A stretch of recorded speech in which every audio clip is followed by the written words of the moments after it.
የሚባል ሰውዬ ህይወቴ ላይ እንዳልገባ አድርጌ መቁጠር እፈልጋለሁ። ትንሱዬ ምን መሰለሽ፣ ፕሊስ መጀመሪያ ተረጋጊ። አላዛር የሚባል ሰውዬ እንዲወጣ እፈልጋለሁ። ማሰብ አልፈልግም። ምናልባት ቤተሰቦች የሆነ ነገር ልትሉ ትችላላችሁ። አያገባኝም። በቃ እኔ የራሴን ህይወት ነው፣ ትረዱኝ። እኔ በጣም እየተጎዳው ነው። እንዴ ልብስ ለብሼ ስታዩኝ ሰው ወይ ደስተኛ ሆኜ አይደለም ያለሁበት ነገር። እኔ በጣም እየተጎዳው ነው። ምን ማድረግ እንዳለብኝ ራሱ አላውቅም። እንዴት እንሱዬ፣ ለምንድን ነው የምትጎጂው? ለምንድን ነው ራስሽን የምትጠይው? ለምንድን ነው ድብርት ውስጥ የምትገቢው? በቃ ሁሉም ነገር ለበጎ ነው። ሁሉም ነገር ያልፋል። እንግዲህ ማንኛውም ሰው አንድ ጊዜ ደስተኛ፣ አንድ ጊዜ በቃ እንደዛው ነው በህይወታችሁ። ሰው ሲባል ፈተናው ብዙ ነው። የሰው ልጅ መጀመሪያ ሰው ብለን ስንፈጠር ፈተናችን ብዙ ስለሆነ በተለይ ሴት ልጆች እንግዲህ በቃ ራስሽን አትጢ፣ ራስሽን ድብርት ውስጥ አትክተቺ። ወንድ ቢሄድ ወንድ ይመጣል ብለሽ ራስሽን ማሳመን አለብሽ። ያው እንደምትወጂው ሰውና እንደምታፈቅሪው ሰው እንደዛ የተመኘሽው ሰው ባይሆንም የተሻለ ሰው አስቦልሽ ነው ፈጣሪ እና ራስሽን ድብርት ውስጥ አትክተቺ እህቴ። ሰላም ሰላም፣ ውድና የተከበራችሁ የቻናሌ ተከታዮች እንዴት ናችሁ? ያለሁ እግዚአብሔር ይመስገን ሰላም ነኝ። እናንተ እንዴት ናችሁ? በያላችሁበት የዓለም ዳርቻ ሰላማችሁ ብዝት ትርፍ ይበልልኝ። እንግዲህ ለቻናሉ አዲስ የሆናችሁ ላይክ፣ ሼር፣ ሰብስክራይብ በማድረግ ቤተሰብ ያልሆናችሁ ቤተሰብ ሆኑ ማለት ነው። እንግዲህ ዛሬ የአላዛር ጓደኛ ትንሱዬ እንግዲህ እያሳለፉት ያለውን ነገር ሁላችንም እናውቃለን፣ ሁላችንም እያየን ነው ማለት ነው።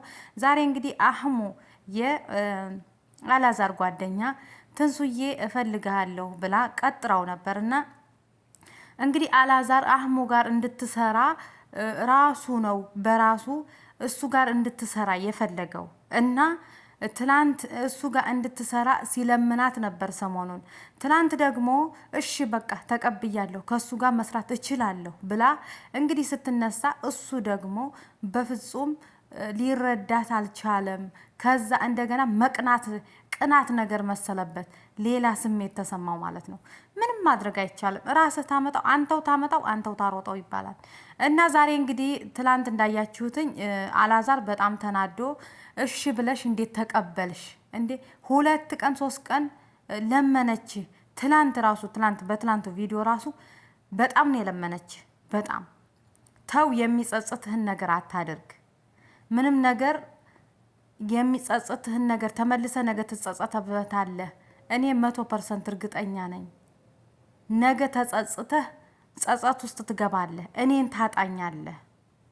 በፍቅራችን መሀል ንፋስ አታስገባ ብላ በጣም ለምናዋለኝ። እንግዲህ ቪዲዮ አለ። ከዛ ደግሞ እንግዲህ እሱ ደግሞ ምንም ጸጸት አይደለም፣ እኔ ሀገር ለመውጣት ስለፈለኩ ነው፣ ሰርቼ ለመለወጥ ነው፣ አንቺንም እኔንም ሰርቼ ለመለወጥ ነው አለ። እሺ እሷ ግን በፍጹም ወደሚሄድበት ሀገር በፍጹም አልፈቀደችለትም። ምክንያቱም አዲስ ፍቅር ላይ ናቸው ያሉት ማለት ነው። እንግዲህ እምቢ ብሎ አላዛር ትላንት እሺ በቃ የሚጸጽትህን ነገር አታርግ ብላ መጀመሪያ ለምናዋለኝ፣ ሊቀበላት አልቻለም። በቃ እሱ ጓደኛዬ ነው ብሎ ላስተዋውቅሽ ብሎ እንግዲህ ያስተዋውቋታል። እና እንግዲህ ሲያስተዋውቃትኝ እሷ ደግሞ እሺ በቃ አንተን ደስ እንዲልህ እኔም ደግሞ ሰው ስለሚያስፈልገኝ ከሱ ጋር መስራት እችላለሁ፣ በቃ ተቀብያለሁ፣ እሺ እሱ ጋር ሰራለሁ ስትለው በጣም ደብሮትኝ ራሱን እንትን ውስጥ ከቶ ነው የሄደው። ደብሮት ማለት ነው፣ የመጨረሻ ድብርት ደብሮት። ለምን እንደዛ ታደርጋለህ? ምክንያቱም ራስህ ነው መጀመሪያ እዚህ ውስጥ ያመጣው። እኔ ግን ማለት ነው ብዙ ዩቱበሮች እየታዘብኩ ነው፣ በጣም ፍቅር ውስጥ ሆነው የሚያምር ላይፍ የሚያምር ፍቅር እያሳለፉ የሆነ በቃ መለያየት፣ እውነትም ድራማ፣ ያ ፍቅር ድራማ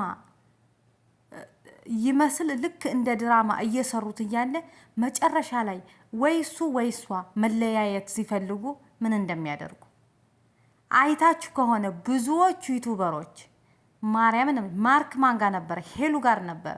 ሄሉ ማን ጋር ነበረ? አላዛር ጋር ነበረ። የራሳቸው ድራማ ፈጥረው እየተፋቀሩ አብረን እንኖራለን እያሉ አብረው እየበሉ ቤተሰብ እያስተዋወቁ በቃ ወድሻለሁ የሌለ ፈቶ ምናምን እየተነሱ መጨረሻ ላይ ግን የሆነ ምክንያት ፈጥረው ይለያያሉ። አሁን ደግሞ አላዛርን የተረዳሁት ይችሊ በጣም እንደምትወደው እንደምታፈቅረው እንግዲህ የውስጣቸውን ፈጣሪ ነው የሚያውቀው እያለችው ነው። እሱም በጣም እንደሚወዳት እንደሚያፈቅራት እያየን ነው። ግን የሆነ በቃ ድራማቸውን የጨረሱ ይመስለኛል። ድራማቸውን ሲጨርሱ በቃ በሆነ ምክንያት ተመልካች እንዳይቀየምባቸው ብቻ በቃ ከከሌ ጋር ተለያይቻለሁ፣ እኔም ከሌላ ጓደኛ ጋር መስራት እችላለሁ፣ ከሱ ጋር ስሪ፣ እኔም ከሌላ ቦታ ብዙ እስኪ ዩቱበሮች ማን አለ ከመጀመሪያ እስከ መጨረሻ አብሮ እየሰራ ያለ? የለም በፍጹም ማለት ነው። ሁላቸውም እንትን እያሉ ነው ያሉት። ሁላቸውም እነ ማርክ ብትሉ ኧረ ስንቱ ኧረ ማርያምን ስንቱ በጣም ብዙዎቹ የመጀመሪያ ፍቅረኛቸው ጋር አይደለም ያሉት። በጣም ፍቅር ላይ ሆነው ደስ የሚል ላይፍ እያሳለፉ የሆነ ቦታ በቃ መለያየት ሲፈልጉ ምክንያት ፈልገው በቃ እኔ ወይ ወደ ውጭ ሀገር ልሄድ ነው ይላን፣ ወይ እኔ ላንቺ አልሆንሽም ይላን። በሆነ ሰበብ እኮ ነው በሆነ ማርክ ራሱ ከእሷ በኋላ የሆነች ልጅ ይዞ እየሰራ ነበር ማርክ። አሁን በቅርብ እሷ ልጅ ጋር ተለያይቶ ቀለበት ሊያደርግላት ሲል ቀለበቱን አልቀበል። እንግዲህ አስባችሁታ ፌክ ነገር ሲፈጥሩ ለመለያየት ሲሞክሩ ማለት ነው። ቀለበት አንጥቶ ቀለበቱን ታገቢኛለሽ ወይ? በጣም ብዙ የሚያምር ላይፍ አሳልፈው የሚያስቀና ህይወት እያሳለፉ እየበሉ እየጠጡ እየተጫወቱ በቃ የሚያምር ላይፍ እያሳለፉ ቆይተው ልክ ሊለያዩ ሲፈልጉ ቀለበት አመጣና ታገቢኛለሽ ወይ አላት። አላገባህም አለችው። እኔ ለምን ሲላት እኔ በቃ እዛ ውስጥ አይደለሁም አሁን አላሰብኩበትም ልስብብ የሆነ ወዘተ። ከዛ እንደዛ ስትል በቃ 2 ቀን 3 ቀን ቪዲዮ ሰሩ። አግቢኝ አላገባም። መጨረሻ ላይ ይሄው ማርክ ከሌላ ጋር እየሰራ ነው፣ እሷም ከሌላ ጋር እየሰራች ነው። እነሱ ዘዴያቸው ነው፣ ዩቱበሮች ዘዴያቸው መውጫቸው ነው ይመስለኛል። እንደዛ ነው በቃ። አሁን ደግሞ አላዛር ለቪዲዮ ብላችሁ ከሆነ ይሄን ነገር የጀመራችሁት በጣም ነው የሚደብረው፣ በጣም ነው የሚያስጠላው። እናንተ ከሆነ ፍቅረኛችሁ ጋር ከሆነ ያ ላይፍ ወይም ደግሞ ያ የምትፈልጉት ዩቱብ የምትፈልጉት ገንዘብ እስከሚከፈላችሁ ድረስ ያ የምትፈልጉት ገንዘብ ከተከፈለ በኋላ አለቀ። ሀሳባችሁን ትቀይራላችሁ። አንዱ ወደ ሌላ ሀገር ሊሄድ ነው፣ ፓስፖርት አወጣለሁ። አንዲቱ ትምህርት ገና ነኝ፣ አሁን ማግባት አልችልም። አንዲቱ ቀለበት አላስርም። እንደዛ በሲስተም ነው የምትለያዩት፣ በሲስተም። ምክንያቱም ተመልካች እንዳያዝንባችሁ ስለምትፈልጉ ማለት ነው። አሁንም ከአላዛር የተረዳሁት በቃ ራሱን እሱኑ ነው ማለት ነው። እናንተ ግን ሄሉ ግን በጣም ሰይጣን የሆነች ልጅ ነበረኝ ማለት ነው። እንደዚች እንደ ትንሱ አትልመጠመጥም። እና ይሄ ነገር ይሄ እየሰራችሁት ያለው ነገር ፌክ ከሆነ ወየላችሁ። በጣም ነው የሚያስጠላው። በተለይ በፍቅረኝ እኔ አላቅም። ፍቅር እኮ በጣም በእናንተ ሰው ቀንቶባችሁ በጣም ጥሩ ፍቅር ጥሩ ላይፍ ነው እየተባላችሁ ከዛ 1 ወር አትቀጥሉም፣ 2 ወር አብራችሁ አትስሩም። የራሳችሁ ነገር ወይ በገንዘብ ወይ በምናምን ሳትስማሙ ስትቀሩ ፍቅሩ በቃ ትለያዩና አሁን አላዛር ታዘቡኝ፣ ከሳምንት በኋላ ከሌላ ሴት ጋር ይመጣል። ታዘቡኝ፣ አብረን ያለ ነው። በቃ እነሱ ፌክ ነገር ዩቱብ እንዲታይላቸው የስራው ባህሪ የሚሆን አላቅም። ግን ብዙዎቹ አብረው እየሰሩ አይደለም። ማንም ከመጀመሪያ አብሮ የመጣው ሰው ጋር እየሰራ አይደለም። ሁሉም ተለያይተው አዲስ ፍቅረኛ እያመጡ አዲስ ጓደኛ እያመጡ እንደዚህ ብላ ነው እንደዚህ ብላ አልፈልግህም አለችኝ። ትንሽ ያለቃቅሳሉ። 3 ቀን 4 ቀን 2 ቀን ያለቅሳሉ፣ ቪዲዮ ይሰራሉ። ከዛ በኋላ በሁለተኛው ቀን ሌላ ፍቅረኛ ይዘው በቃ ሞትኩልሽ እየተባባሉ ይመጣሉ ማለት ነው። እና እዛ ውስጥ ከሆናችሁ የእውነት ተጠንቀቁ። በጣም ነው የሚያስጠላው። አሁን ደግሞ ትንሱ ያው እሱ ጋር ለመስራት ተስማምታለይ፣ ሀሙ ጋር ለመስራት ተስማምታለይ። ሀሙ ቤት ገብታችሁ ብታዩ ሀሙ የሚወዳትን ፍቅረኛውን ትቶ አሁን ብቻውን ነው የነበረው።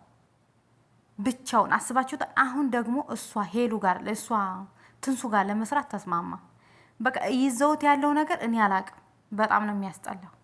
ግን ለማንኛውም ትንሱዬ እንወድሻለን፣ ራስሽን ጠብቂ። ፌክም ዝም ብላችሁ ከሆነ እውነተኛ ፍቅር ያልሆነ ዝም ብላችሁ ከሆነ እየሰራችሁ የኖራችሁት ችግር የለውም። በቃ እናንተ ሲስተሙን መግቢያውንም ታውቁታላችሁ፣ መውጫውንም ስለምታውቁት ያው መውጫ ሆኗችሁ ነው ይመስለኛል። አሁን እየወጣችሁ ያላችሁትኝ በቅቷችሁ ነው ይመስለኛል። እና አንቺ ራስሽን ጠብቂ። ሴት ልጅ ቆፍተን ስትል ነው። እኛም እንወድሻለን፣ እናከብርሻለን የኔ ቆንጆ እህት። እንግዲህ እግዚአብሔር አምላክ ጥሩውን ነገር ያንጣልን። ግን ለተመልካች የሚሆን ቪዲዮ ፖስት ብታደርጉ ነገ የልጅ ልጅ የሚያየው ቢሆን በጣም ደስ ይላል። ምክንያቱም ነገ ልጅ ይመጣል።